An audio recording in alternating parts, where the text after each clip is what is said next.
የታሪክ ሰናጅም ነው ልንል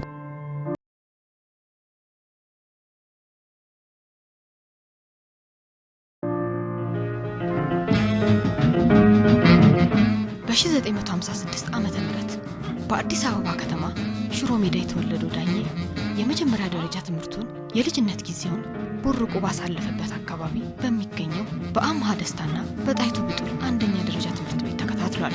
የሁለተኛ ደረጃ ትምህርቱን ደግሞ በተፈሪ መኮንን ሁለተኛ ደረጃ ትምህርት ቤት ተከታትሏል። በተለይም ወጣቶች ለዚህ ሽብርና ለታወጀብን ጦርነት መሰለፍ በቂ አይደለም፣ መሳየፍ ወይ መፋለም አለብን።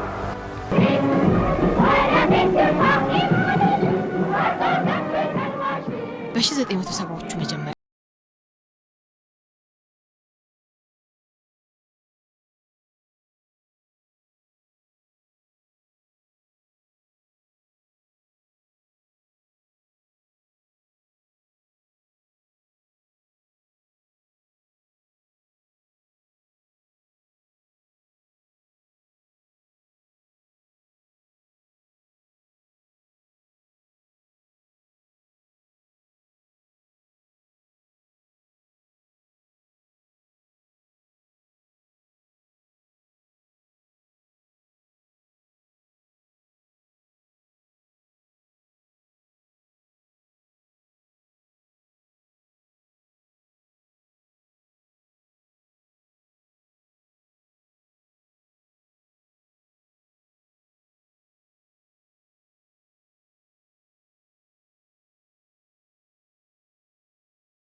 አንዱ ጨርሰን ወደ ጽናት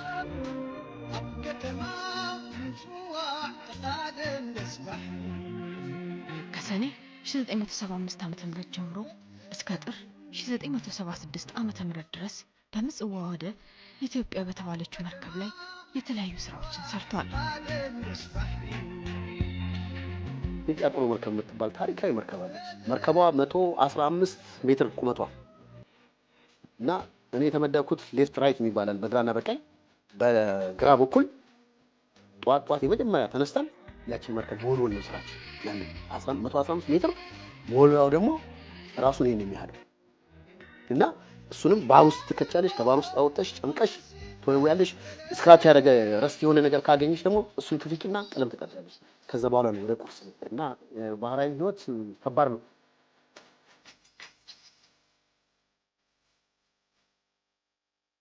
ዳኜ ከዛች መርከብ ላይ ለመውረድ ከልቡ ጓጉቷል። አንድ ቀን የፎቶ ባለሙያ እንደሚያስፈልግ ይህን እድል ለሱ እንደመጣለት ከአንዱ የሥራ ባልደረባው ሰማ። በሰዓቱ ይህ እውነት እንዲሆንለት ከልቡ ተመኝቷል። ከዛች መርከብ ላይ ወርዶ በአስመራ ዘንባባዎች ጥላ ተከልሎ ከዳህላክ ደሴት የሚነሳውን ቀዝቃዛ አየር እየማገ ፎቶ ሊያነሳ በፎቶዎችም ታሪክ ሊያስቀምጥ አልሟል።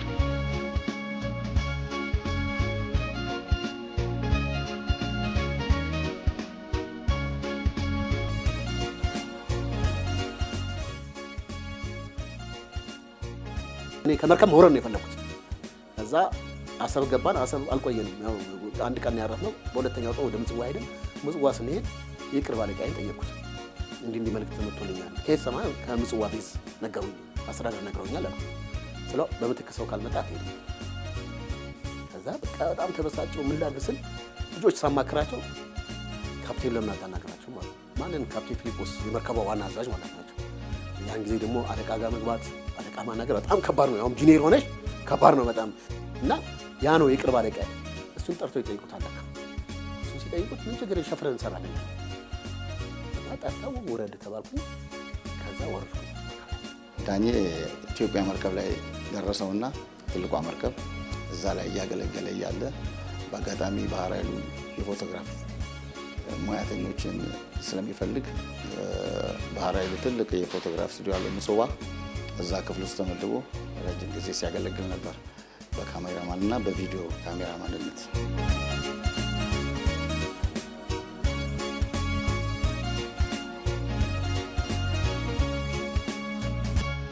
ከ1976 ዓመተ ምህረት ጀምሮ እስከ 1980 ዓመተ ምህረት ድረስ በፎቶ ሴክሽን ዘርፍ ከረዳት የፎቶግራፍ ባለሙያነት ተነስቶ ክፍሉን እስከ መምራት ባሉት የሥራ ደረጃዎች አልፏል። ታሪክን በፎቶ መዝግቦ በማስቀመጥ ሂደት ውስጥ የራሱን አሻራ በአስመራ አስቀምጧል። በሙያው አንቱታን ከማትረፉም በላይ ተተኪ የፎቶግራፍ ባለሙያዎችን ለማፍራት ችሏል።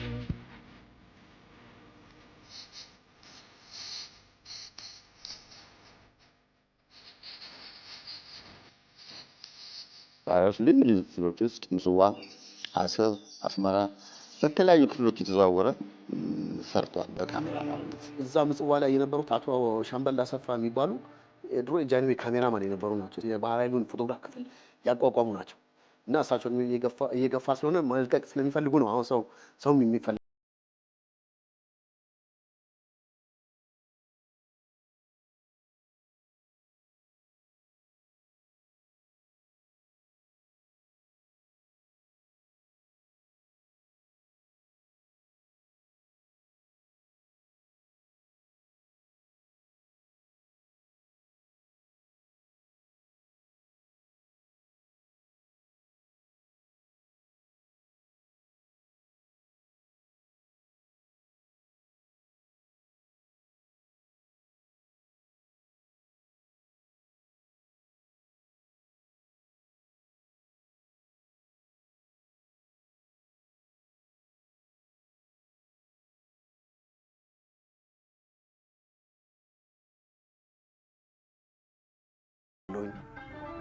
ኤርትራ ውስጥ በአብዛኛው ታዋቂ እስከመሆን ደረጃ ደረስኩኝ። አንዱ ቪዲዮ ካሜራ ይገዛ ይባላል። ያኔ ቪዲዮ ብርቅ ነበር እና የመጀመሪያ ኤርትራ ውስጥ ያስኩት ቪዲዮ ካሜራ ነው።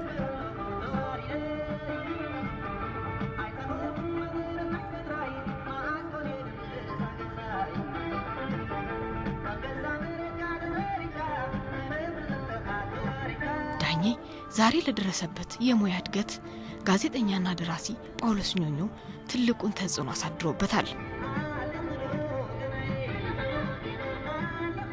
ምጽዋ ላይ በሰባራ በቀይ ኮከብ የነበረውን ጦርነት ዶክመንተሪ ሊሰራ ይመጣል። ምጽዋ ሲመጣ ከዚህ ከአዲስ አበባ ከባህር ኃይል ተነጋጋ አስፈቅዶ እዛ ሲመቻችለት ሰው ይዞ ሊሄድ ሲል እዛ ፎቶግራፈር አለ ተብሎ ነው የተላከው። እኔ ያኔ ጀማሪ ነኝ። ይመጣና ተዋውቀን ስራውን እንጀምራለን። የሚያነሳቸው ነገሮች ማለት በጦርነቱ የተጎዱ ጫማ አለ፣ አጽሞች አሉ፣ ተራራው ላይ ጭቃው ላይ ምናምን ይወዳደቁ አሉ እና እነኛን ፎቶግራፍ ሊያስነሳኝ ነው የመጣው። 120 የሚባል ቦክስ ካሜራ አለ፣ ትልቅ ካሜራ። እኔ ቆሻሻውን እየተጠየቅኩ ነው የማነሳው። ጭቃ እንዳይነካኝም ጫማዬ አይደለም ልብሴ ጫማዬ እንዳይቆሽሽ ጥንቃቄ እያደረኩ ሳነሳ ተናደደ። እንደዚህ ወደማ ከኔ ጋር አሰራም አለኝ። እንዴት ለዋለ እንዲሆን አሰራም ና አለኝ እና ቁጭ አድርጎ ጎንበስ እያለ ያሳየኛል። ደነገጥኩ።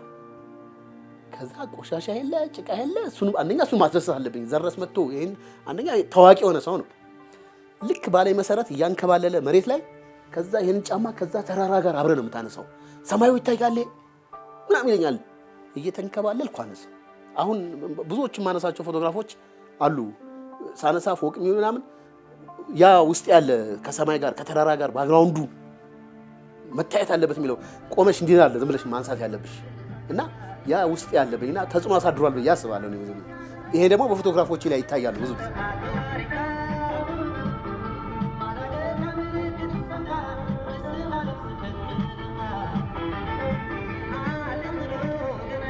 በርካታ ጊዜያትን በኤርትራ ካሳለፈ በኋላ በእግር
በሰጠው አነስተኛ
እንደ ዩኒቨርሲቲ እኮ ይወጣል ትምህርት ማስረጃ እኮ ችግር የለውም ምናምን ብለው እኔ እንደው አማርሎ የሚያወጣው ወንድሜ ነው አንደኛው ወንድሜ ተነጋግረው ሄዶ አወጡ።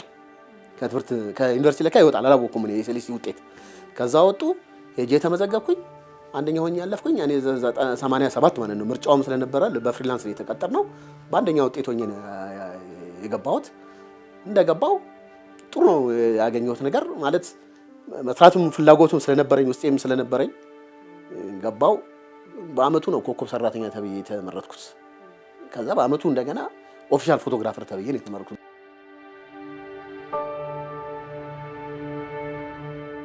ዛሬ የኢትዮጵያ ፕሬስ ድርጅት አሉኝ ከሚላቸው ከፍተኛ የፎቶግራፍ ባለሙያዎች ውስጥ አንዱ ለመሆን በቅቷል።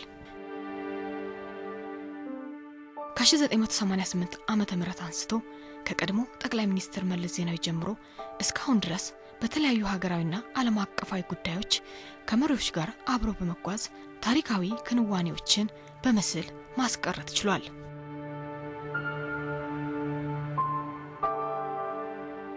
ከጠቅላይ ሚኒስትር መለስ ዜናዊ ጋር ከጠቅላይ ሚኒስትር ኃይለማርያም ደሳለኝ ጋር እንዲሁም ከዶክተር አብይ አህመድ ጋር የውጭ ጉዞዎች አድርጓል። እንግዲህ ከትልቁ ስነሳለች ነው ከዛ መለስ ባሉ ሚኒስትሮች ጋር አብሮ ሄዷል። የመጀመሪያ ጉዞ ውጭ ጉዞ ሲጀምር አሩሻ ነው የሄድኩት ታንዛኒያ። አውሮፕላን ላይ ስወጣ እምባዬ መጥቷል። ምክንያቱም ከዛ ሁሉ ህይወት በጣም ብዙ ተደግሮ የማያልቁ ሞቶች ነበር አምልጠን የመጣ ነውና ያ ሁሉ ህይወት አልፌ ተመልሼ እዚህ ደረጃ ደርሳለሁ ብዬ አልሰብኩም ነበር ያለ። እዛ ፕሬስ ድርጅት ደግሞ ለዚህ አይቶኝ አሩሻ ትሄዳለህ ከጠቅላይ ሚኒስትሩ ጋር ሲባል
አንዴ በምን ነው መሰለሽ ደቡብ አፍሪካ ነው እና ደቡብ አፍሪካ እንሄድና ፕሮግራሙ ሌላ ነው። የታምቦ ምቤኪ እናት ፕሮግራም ነው ያ ፕሮግራም ያዘጋጁት። እዛ ሄደን ሁለቱን መሪዎች ልናነሳ እንገባለን። ፎቶግራፍና ፊልም አንሺዎቹ ስንገባ የታምቦ ምቤኪ እናት ትልቅ እናት ናቸው፣ ቁጭ ብለዋል ለብቻቸው። ከዛ እሳቸው የሚነሱ ተብሎ ይጠየቃል ከነሱ ጋር ከጠቅላይ ሚኒስትር መለስና ከታምቦ ምቤኪ ጋር አብረው ሊነሱ ሲመጡ እሳቸው እስኪነሱ ድረስ ማን ነበር ስምህ አለኝ። ዳኜ አልኩኝ። ይሄን ፎቶግራፍ በግል ፈልጓለች ላይ ደነገጥኩ።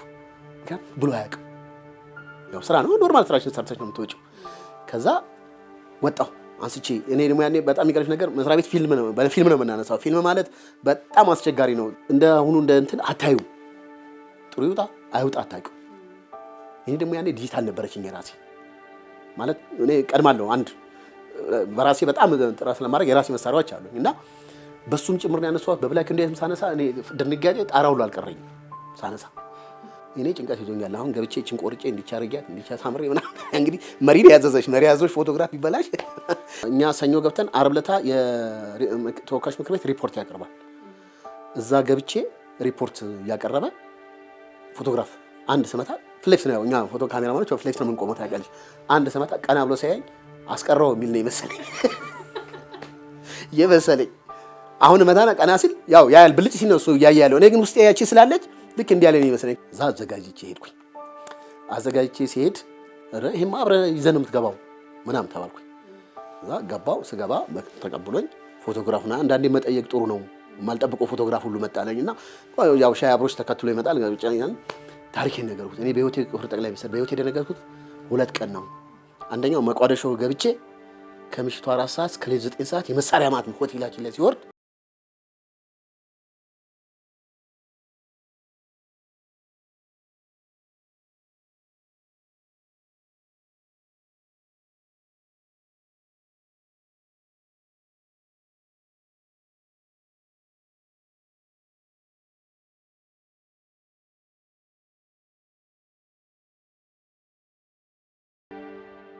ሀገርን ወክሎ ከመሪዎች ጋር አብሮ በመሄድ ሁሉንም የዓለም ሀገራት የማየት እድል ገጥሞታል።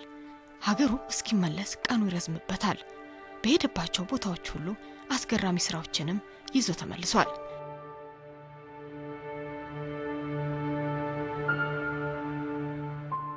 ያልሄደበት ሀገር የለም። ከዚህ ከጎረቤት ሀገራት ጀምረሽ እስከ ሩቅ ምስራቅ አሜሪካ፣ አውሮፓ ሙሉ ሀገር ሄዷል። ስለዚህ ተቋሙ አይደለም መንግስት ራሱ እሱ ላይ እምነት አለው። የስራው ባህሪ የስራው ሁኔታ ታይቶ ነው በተደጋጋሚ በጉዞ ውስጥ ተካቶ ሊሄድ የቻለው። በምንም አይነት ተአምር ምንም ነገር የፈለገ ነገር በደረሰበት ሀገሩ ነው ተመልሶ የሚመጣ ሁሉ ጊዜ ማለት ነው። ለሀገሩ ታማኝ ሀገሩንም ወዳድ ነው ዳኜ በአበራ ማለት። ለምንድን ነው እንደዚህ የምታደርገው ብለን ስንጠይቅ የት እንደሄድላችሁ ትፈልጋላችሁ ይላል።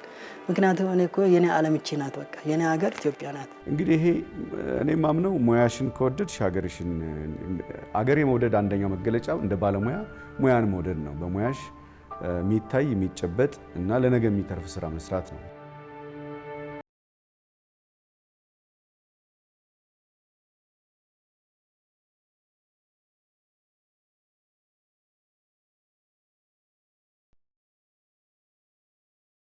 ሜጋ የልማት ፕሮጀክቶች መሰረት ድንጋያቸው ሲጣልም ሆነ ተመርቀው ወደ ስራ ሲገቡ ያነሳቸው ፎቶግራፎች በፖስተርና በተለያዩ መንገዶች ተሰርተው ለህዝቡ እንዲደርሱ ሆነዋል።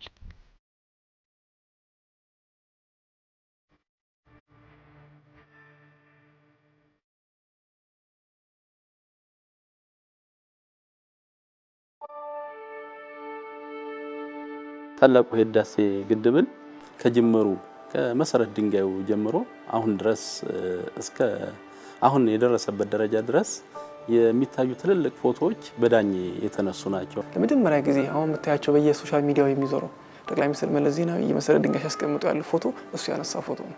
ከመጀመሪያው ጀምሮ የቱ ጋር ቆሜ እንዳነሳው አውቃታለሁ፣ እድገቱን አያየዋለሁ። ፎቶግራፎች እንደኛል የዛች አንግል ሳልቀይር ማንሳት ይችላል።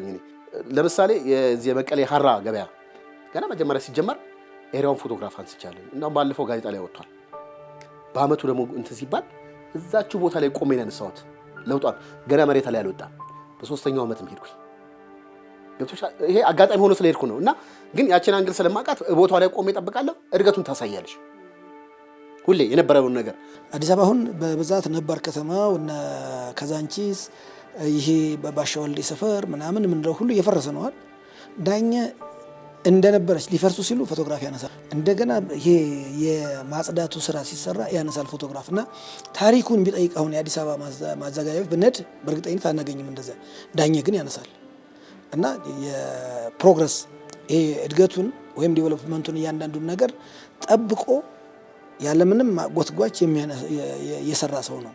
በሁሉም የመንግስት መስሪያ ቤቶችና ምናልባትም በግሎቹ አንዳንዶቹ ላይ ስቴጂ ወደ ኋላ ያሉትን ታሪክ ለማስታወስ በተቋማቸውም ደረጃ ያለውን ታሪክ ለመሰነድም ጭምር ፎቶግራፊ ጠይቁናል። እኛን ከምንሰጣቸው ፎቶግራፎች መካከል አብዛኞቹ ዳኘ ያነሳቸው ፎቶግራፎች ናቸው።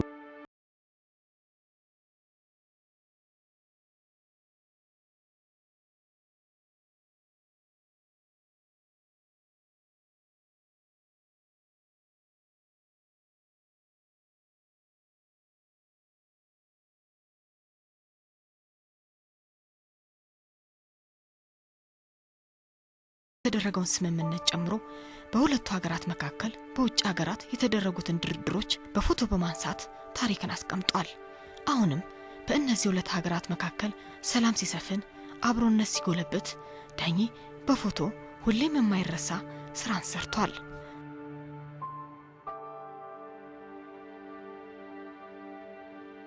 ዳኘ በቢሮ ብቻ የተወሰነ ሳይሆን በጦር ሜዳም አብረን ነበር። በተለይ ባድመ ሽራሮ ግንባር ላይ የሰራቸው ያነሳቸው ፎቶግራፎች በጣም ውብና የማይረሱ ነበሩ። ስንሰራ የዋናውን ቁጭ ብሎ ካፕሽን ጽፎ ምን ብሎ አስተካክሎ ወደ አዲስ አበባ ይላክና እዚህ ከመጣ በኋላ አዲስ ዘመን፣ ሄራልድ፣ በሪሳ ጋዜጣ እነሱ ላይ ወጡ ነበር።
እጅግ በጣም ገራሚና በጣም ድንቅ ነው።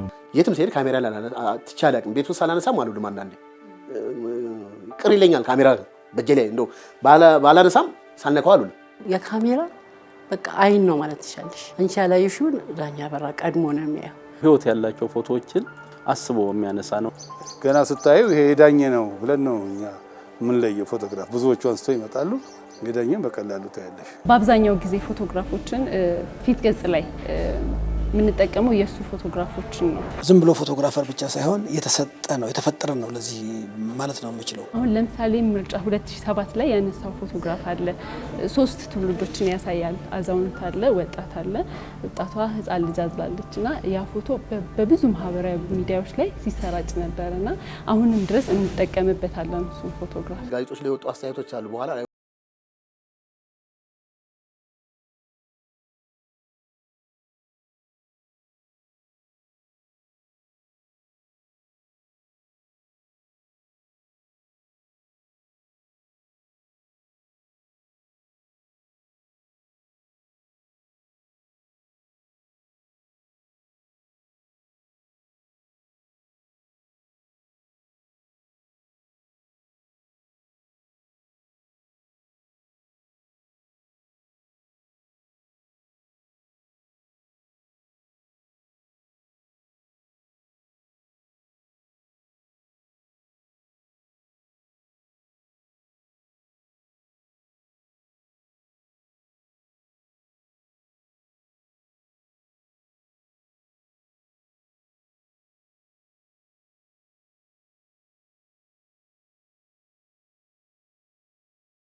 ተነስ ቢባል ወይ ማታ ወይ ጧት የራሱን ካሜራ ይዞ ነው የሚሄደው። ትልቅ ቦታ ስትመድቢ ነው ለዚህማ የሚሆነው የራሴ ካሜራ ነው። የተቋሙ ካሜራ በተለያዩ ምክንያቶች አይሆንም። ወይ ርቀት ዙም ጥሩ ላይሆን ይችላል፣ ወይ የካሜራው ኳሊቲ ያንን ያስብና የራሱን ካሜራ ከቤት ይዞ መጥቶ ነው የሚሰማራው። ከድሮም ጀምሮ ካሜራ ነበረኝ፣ ከመጀመሪያውም ጀምሮ አሁንም ጥሩ የሚባሉ ካሜራዎችን ገዝቻለሁ በራሴ እና የተሻሉ ነገሮችን ከመግዛት ወደ ኋላ ብዬ አላውቅም። ለሙያው ያለውን ቀናኢነት ነው የሚያሳየው።